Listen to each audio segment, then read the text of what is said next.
You've been reading the wrong channel. She was never going to say it first, but she showed you 5 times in the first 10 minutes of the conversation. Here's what that actually looks like. She's talking to you. Words are coming out. The conversation is moving. On the surface, everything looks like a normal interaction between two people.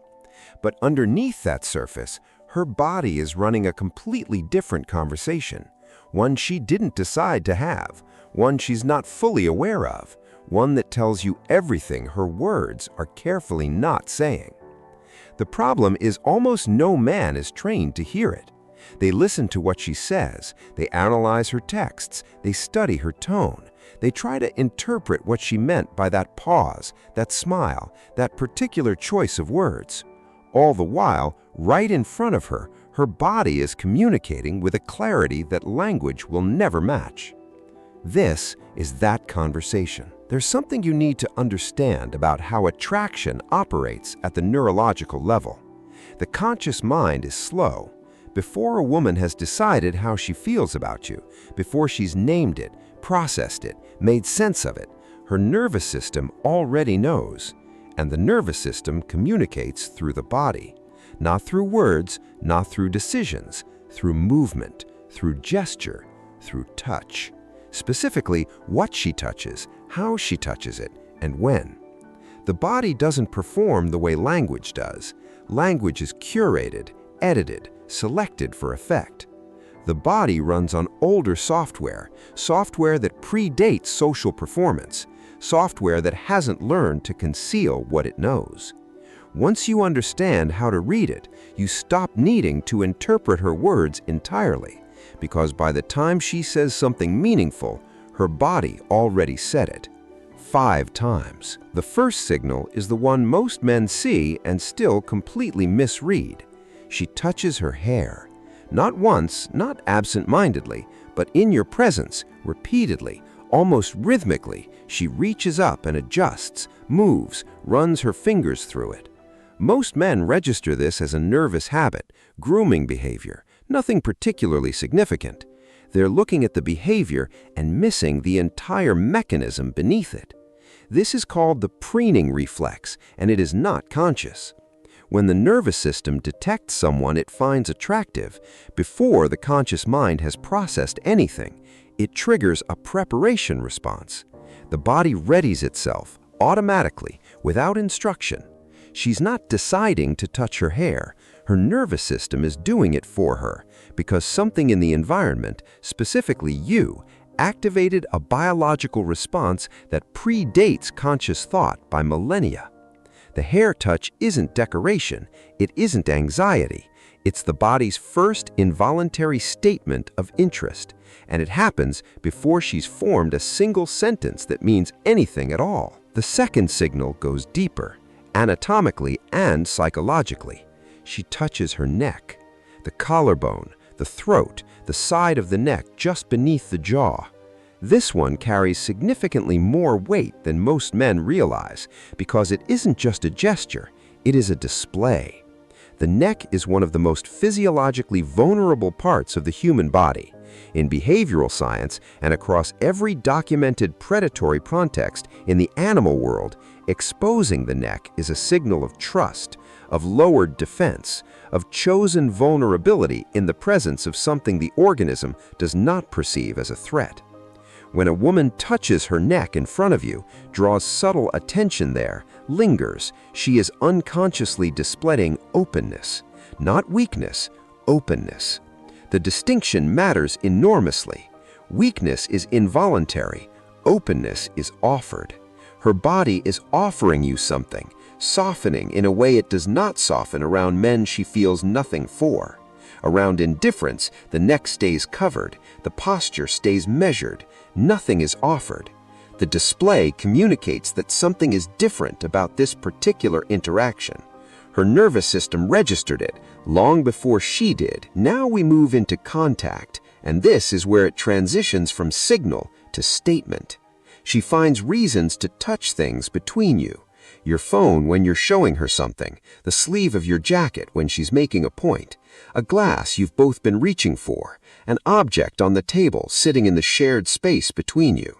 She doesn't take these things with purpose, she touches them with proximity, lingers slightly longer than function requires, lets her fingers stay a half-second past the moment the contact was necessary. This is called barrier reduction, and it is one of the most reliable signals in the entire field of proxemic psychology.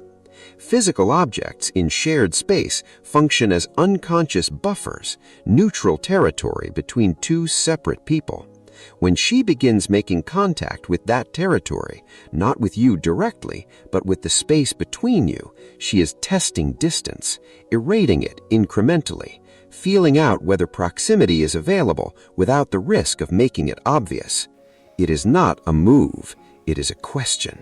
An extremely quiet, entirely deniable question that her conscious mind didn't authorize. Pay close attention to what happens in the space between you. That space is having a conversation most men never know is taking place. The fourth signal requires significantly less interpretation. She touches you. Not the formal contact, not the polite incidental brush, the chosen touch.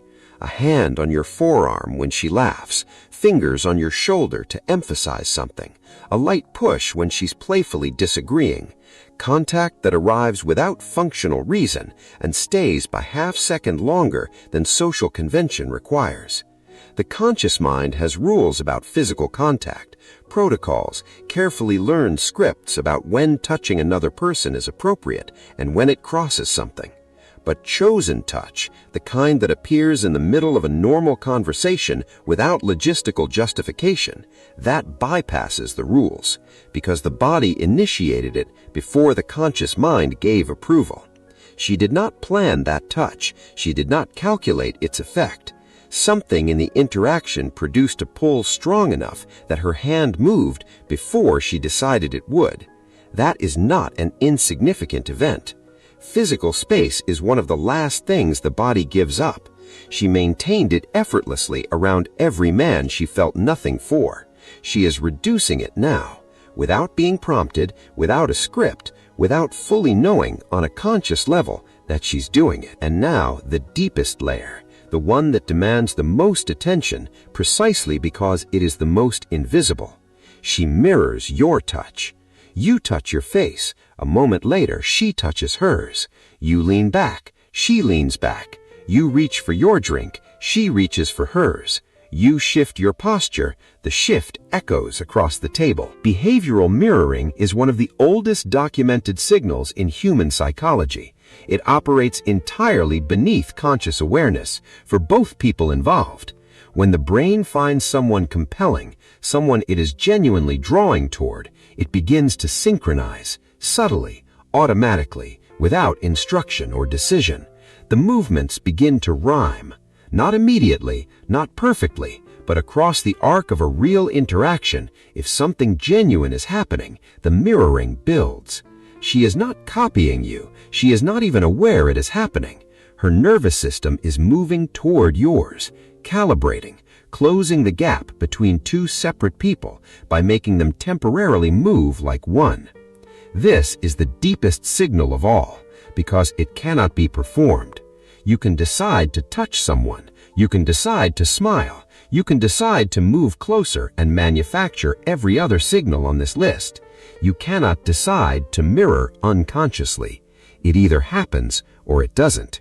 And when you notice it, when you see her body quietly echoing yours across the table in the middle of a conversation neither of you planned, you are not looking at a signal anymore. You are looking at a neurological fact. Her body has already decided. The words are still catching up. Here is what this means, structurally, practically, completely. Most men spend the first half of every interaction trying to determine whether she's interested. They analyze what she says. They look for encouragement in her responses. They replay her expressions afterwards. They wonder what her silences meant. All of this happens at the surface layer, in language, in the consciously managed part of the interaction. But the body communicates at a layer that language cannot access and cannot hide.